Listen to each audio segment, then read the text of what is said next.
Nakakita tayo ng timbangan. So, ano nga ba ang matimbang? Mas matimbang. Parang may dalawa tayo ritong options or hindi. Parang may isang sitwasyon dito na parang ano ba talaga yung mas matimbang? Yan, no? Yung tilapia ba? O yung bisugo?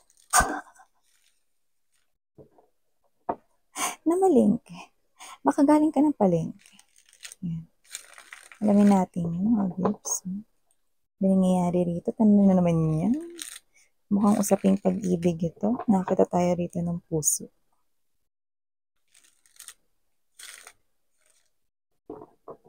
Feelings and emotions. I saw the King of Cups. This is about love. Hindi naman chaotic yung nararamdaman ko, no? Pero parang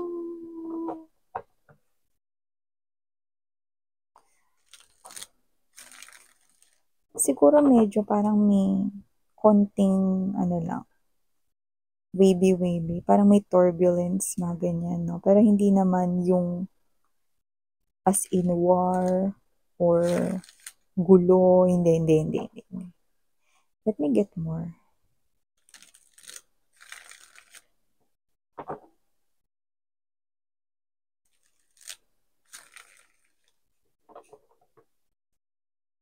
Oh. So parang meron ditong tumulong or tumulong dito sa inyo, no? Someone here parang baka dinipensahan ka or tinulungan ka, mga ganyan.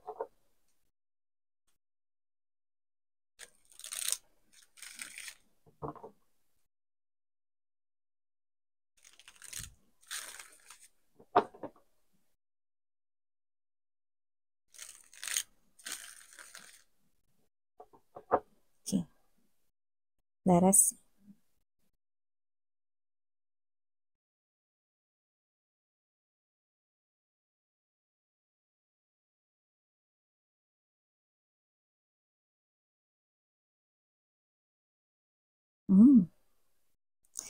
Parang it's a little bit complicated dito, ha?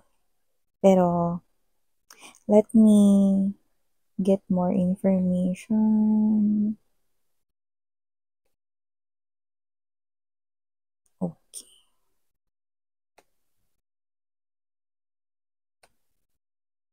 Naku, yun na nga. Parang dahil dito, no? Parang dahil dito, ito yung nagbukas ng daan, no? Para mapaisip ang isang individual dito. Yan, no? Diba? So, hindi ko naman nakikitang nagmumukmuk to. Pero sa tingin ko, nag-iisip siya. Iniisip niya itong sinabi, yan, no? Or sasabihin pa lang sa kanya. Okay? Just take only what resonates, no? Kaya ako binanggit yun kasi timeless po ang ating mga energy readings. Ibig sabihin, pwedeng tapos na to, nangyari na sa iba naman pwedeng nangyayari ngayon or sa kasalukuyan, sa iba ay hindi pa, no? At posibleng mangyayari pa lang sa kanilang future. Pero before we dive more into this reading of yours, let me just greet everybody muna. Hi and hello there newbies, new subscribers. Ako si Yan, welcome tuloy. At sa mga returning viewers, thank you so much inyong walang sawang support. At kung hindi niyo pa po knows, meron pa po tayong other channel, yung main channel natin, no, which is yung The High Priestess Tarot. Ang link ay nasa description box, kaya kung hindi pa kayo nakatambay dyan din, welcome na welcome kayo there. So yun nga mga babes na meron akong inopen, no, pero ito ay for the no contact communication only. So if you're curious, no, sa person ninyo, sa inyong mind, no, na wala kayong communication na, pwedeng separated na kayo, but you're still curious, ano ba yung current or real time na feelings niya sa'yo, current emotions, and mga possible na gusto niyang sabihin sa'yo but can't say sa inyo directly, okay? That's what we're gonna find out. Emotions, feelings, baka may possible siyang gustong gawin, mga possible na gustong sabihin but can't say it straightforward sa inyo, no? I'm gonna get that person's energy using my own energy or gift. So, yun nga mga babes, kung interesado kayo dyan, you might want to inquire sa The High Priestess Tarot, kr@gmail.com. So, yun nga mga babes, no, wala tayo dito ng gender, ba, lalaki, LGBT, lahat kayo welcome. And of course, this is timeless as well. At syempre, at the end of the day, palagi kayong may free will na pwede ninyong gamitin anytime, anywhere. So, dito nakikita ko dito, no, na mukhang meron dito na argumento, possible na away din, possible na tulakan, yung iba baka may pisikalan din dito, no. So, nakikita ko rito, no, that if this is your reading, you could be dealing here with someone, no, na yung isa, friend mo, at yung isa, pwedeng karelasyon mo. Boyfriend, girlfriend, at yung iba pwedeng asawa nyo na. Okay? LGBTQs, of course, mga sweetheart, welcome din kayo. So, just take only what resonates. No? Basta, yung isa, tatlo kayo dito, yung isa, kaibigan mo, yung isa, boyfriend, girlfriend mo, no? Or asawa mo. Yan, wife or husband mo. So, nakikita ko dito that there is someone here pissed off, no? Parang this person right here, I think this is coming with the King of Swords energy, no? And there's this Seven of Cups energy, no? I think your person, posibleng kayo yung nag-aaway dito or kayo yung may argumento or parang pinagtatalunan dito, no? Pero maaring nagalit ito, no? Dahil nakikialam yung friend mo or parang ang dating kasi nito parang sinasabi niya na, ba't nakikialam ka? No, kaibigan ka lang. You know, parang ganun yung sinasabi niya dito sa friend mo, no? Parang siya ito, no, na parang um, ayaw niya na nasisita, ayaw niya na sinasaway, no? Kasi parang, alam mo kasi yung energy ng King of Swords energy, no? Hindi naman sa parang dictatorship yung energy niya, no? But the King of Swords energy is someone here na pabayaan mo kami. Sarili namin tong problema, kami ang dapat na humarap at humanap ng solusyon dito. Huwag kang makialam yan, no? So, pwedeng away nyo to, no, or whatever, no? Pero maaring sinita siya ng friend mo dito with the Three of Cups energy, no? And there's this Chariot card right here, no? Yeah, Seven of Cups, and there's the Seven of Wands energy. This person could be seeing a lot of number 7, no? But 7 also is the number of awakening. Yan. So, nakita ko dito na kung sino man tong energy na to, mga mahal, no? Nakita ko dito na posibleng sinaway niya yung person mo, no, na wag mo naman siyang sigawan, pre. Or parang, sis, wag mo naman siyang sigawan. Yan, no? Parang ganun ito, no? So, nakita ko dito, mga babes, na kung sino man tong energy na ito, no? Parang sinasabi niya rito, no, na wag kang um, sigawan, no? So, hindi ko naman nakikita na nagiging mapanakit yung person mo sa'yo, no? Pero minsan kasi, baka sometimes, no, alam mo na, tara na, no? Parang grinab ka sa yung wrist, no? Siyempre, may force yun. May force, so ibig sabihin, may diin, so maaring nasaktan ka, parang siguro, sabi mo, ouch, or whatever, no? Na parang, yun nga, no? So, parang itong friend mo na to, na parang pinipigilan, no? Or parang sinasabihan siya na wag kanyang hatakin, no? Or wag kanyang pilitin sumama sa kanya, or whatever, may ganun, no? So, nakita ko dito, no, that this friend of yours, no, made your person pissed off. Yan. Alam mo, nakita ko dito that your friend right here, no, is someone here na posibleng matagal mo nang kasama, kilala. Yan, no, kasi nakita ko dito parang ilang beses na rin kayo nagkasama sa maraming birthdays mo, maraming birthdays niya. Pwedeng birthday ng mga common friends ninyo, pwede rin mga family members ninyo, pwedeng kilala na rin tong friend mo na to. No? So, nakita ko dito, no, na your person right here, no, parang pinagseselosan niya pa rin pala itong person na to hanggang ngayon. No? Ba't mo sinabi yung pa rin, miss, yan? Kasi nakita ko rito na matagal niya na parang pinagseselosan yan. Pinaghihinalaan niya, no? Kasi itong Seven of Cups energy, meron tong energy na posibleng naghihinala siya na may feelings and emotions yung friend mo sa'yo. Okay?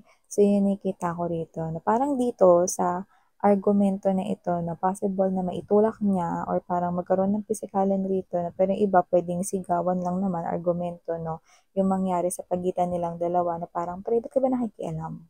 Parang, "Pre, ba't ka ba nakikialam?" Ganyan 'no. So, parang, "Away namin 'to mag-jowa," mga ganyan or, "Away namin 'to mag-boyfriend mag-jowa, away namin 'to mag-boyfriend, girlfriend," 'no. So, yung mga babes na excuse my words. So, yun nga 'no, nakita ko rito na kung sino man 'tong energy na 'to 'no, parang ganun yung nakikita kong nangyari or mangyayari rito 'no. Yun yung pagsisimulan rito na parang your person is telling your friend, "Wag mong sabihin sa'kin tama yung hinala ko na may gusto ka rin sa girlfriend ko or may gusto ka sa boyfriend ko." 'Yan 'no, or may gusto ka sa asawa ko, 'yan 'no. So, parang ito yung friend mo, lumalabas dito mga babes 'no, parang sabi ko sa inyo, ito yung awakening moment, 'di ba? Ito yung mapapaisip siya rito, hindi naman siya nagmumukmok ngayon pero with the Four of Swords energy, napaisip siya dun sa sinabi ng person mo. May gusto nga ba talaga ako kay Collective? Bakit nga ba ganito ko ka-caring sa kanya? Bakit nga ba ganito ko siya ipagtanggol? Matagal na kami magkasama ni Collective, may gusto nga ba talaga ako sa kanya? O baka naman, yan 'no, kasi parang naguguluhan pa siya with the, two's right here 'no, we've got the Two of Swords, we've got the Two of Coins na parang parang siya 'to na naguguluhan 'no, may gusto nga ba talaga ako kay Collective? May feelings nga ba talaga ako sa kanya? Yan 'no, matagal ko na ba yun hindi nare-realize sa sarili ko o baka naman dahil kaibigan ko siya at parang tinuturing ko na siyang pamilya, ano nga ba talaga? Yan, so parang dahil dun sa sinabi ng person mo kasi yung person almost, tell this friend of yours na, "Do not cross the line kasi kaibigan ka lang." O baka may gusto ka talaga sa person ko, sa girlfriend ko, sa boyfriend ko, sa asawa ko. Baka may gusto ka talaga kaya ka ganyan. Do not cross the line sis or do not cross the line pre. Yan 'no. So, alam mo yan mga babes 'no, ito, in my opinion hindi bilang isang energy reader ninyo 'no, mas may karapatan nga ba ang boyfriend, girlfriend, asawa kaysa sa kaibigan? Yan, 'di ba? For me, as a friend ha, depende sa sitwasyon. 'Yan 'no. Kasi ngayon kahit kapitbahay puwede na makialam, 'di ba? Example niyan ganito, 'di ba? Kailan lang nagpalabas ng batas 'no kung saan, kapag sinasaktan ng kapitbahay 'no, yung anak niya 'no ta's ikaw nakita mo yon 'no, puwede ka ng makialam. Puwede mo na siyang sitahin, puwede mo na siyang isuplong, 'di ba? Hindi gano'n na. 'Di ba? Depende sa sitwasyon, 'no? Hindi komo asawa mo, boyfriend, girlfriend mo, mga babes, 'no, is siya na yung mas may karapatan kaysa sa kaibigan mo. Depende sa sitwasyon, 'di ba? Kasi yung iba nagiging gano'n, eh, 'di ba? Parang yung iba kasi, um, parang binibigyan ng mas karapatan yung boyfriend, girlfriend kaysa sa kaibigan, 'di ba? Pero kung titingnan mo magkaibang aspeto, depende sa sitwasyon, 'di ba? So, yung nakikita ko rito. Parang siya tutuloy, naguguluhan dito, kaibigan nga lang ba talaga yung tingin niya sa'yo rito, o tama yung hinala ng person mo na may gusto 'tong friend mo 'to sa'yo, don't cross the line daw kasi. Kasi parang dito kasi pinagtatanggol ka niya, parang meron na siyang mga ginagawang actions dito na parang sinasabi ng person mo masyado ng nakikialam 'tong friend mo na 'to 'no, o baka naman kasi kaya ka ganyan, kasi gusto mong magbida-bida dito dahil gusto mo makuha yung girlfriend ko, boyfriend ko sa'kin, kasi gusto mo makuha yung asawa ko sa'kin. Ano, 'di ba tama ako? Ayan 'no, kasi kung sino man 'to matagal na rin na nagseselos or pinagseselosan 'tong friend mo na 'to, nitong person mo, yung nakikita ko dito, eh, 'no. At nakikita ko rito that in the near future with the Moon card energy and there's this Two of Pentacles energy, patuloy pa rin niya rito 'no, na hahanapin yung sagot. Ano nga ba talaga yung nararamdaman ko para kay Collective? Tama nga ba talaga yung boyfriend, girlfriend ni Collective or nung asawa ni Collective na may gusto talaga ako sa kanya? Na more than friends nga ba talaga yung feelings ko sa kanya? O nasanay lang kasi ako na inaalagaan ko siya at tumatayo ako dito bilang isang parang friend or halos kapamilya niya na. Alin nga ba ako dun? Yan. Diyan na ngayon papasok yung mga sanga-sanga na parang isipin niya rito, lalo na kung hanggang ngayon single pa siya, 'di ba? Ano nga ba talagang tunay na dahilan? Kasi yung iba sa kanila parang hindi nila alam dito eh, no? Ito ba yung feelings ko na matagal ko nang nararamdaman pero hindi ko nare-realize? Yan, no? Ito ba ay hindi ko na nailabas dahil meron kang karelasyon na iba na? See? This person here sa near future will try to search ano nga ba talaga ito. Kasi gusto ko din malaman eh. Kasi alam mo, yung iba sa kanila, dahil mekos-mekos, mix-mix tayo dito, yun ang mekos-mekos. Iba sa kanila, no, hindi nila nare-realize na gusto kanila. Yung iba naman, pwedeng hindi nila alam kung gusto ka ba talaga nila o baka nasanay na lang sila na palagi silang nandyan para sa'yo, no? Kasi parang lumalabas rito na parang siya ito, no, na parang always to the rescue, always support mo, pwedeng lagi mo na pagsasabihan ng problema mo, lalo na sa iyong relationship with your person, with your boyfriend, girlfriend, your spouse. Okay? So, kung sino man tong energy na to, no, hindi niya rin alam kung saan siya nakatayo rito, no? Kung saan siya nakastand dito sa inyong connection. Am I really a friend? Friend lang ba talaga? Or there's something more? Yeah, meron talagang mga taong hindi nila alam, no?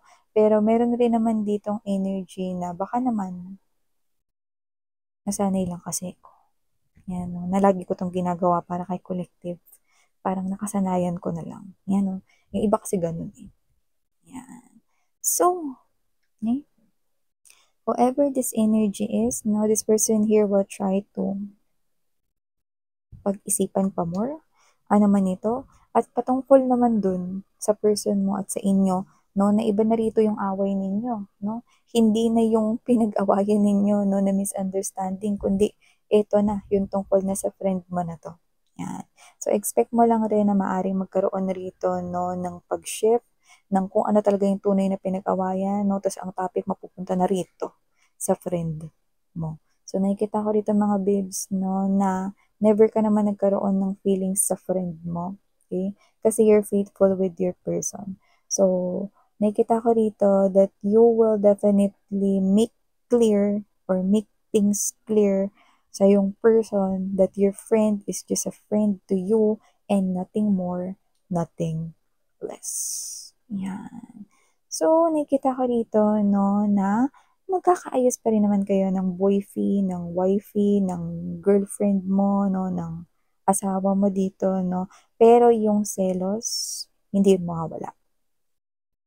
Hanggat friend mo siya, hindi yun mawawala, no.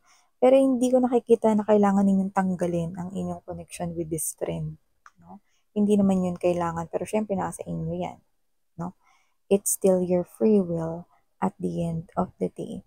However, sinasabi ko lang dito na magpapatuloy pa rin, no, ang pagseselos ng iyong asawa, boyfriend, girlfriend sa iyong kaibigan. Yan. So, ito yung mga mensahe na kuha ko here for you guys. Thank you so much for your time here, babe and Malik. Sarang hiyo, love and light ako po siyan. Annyeong.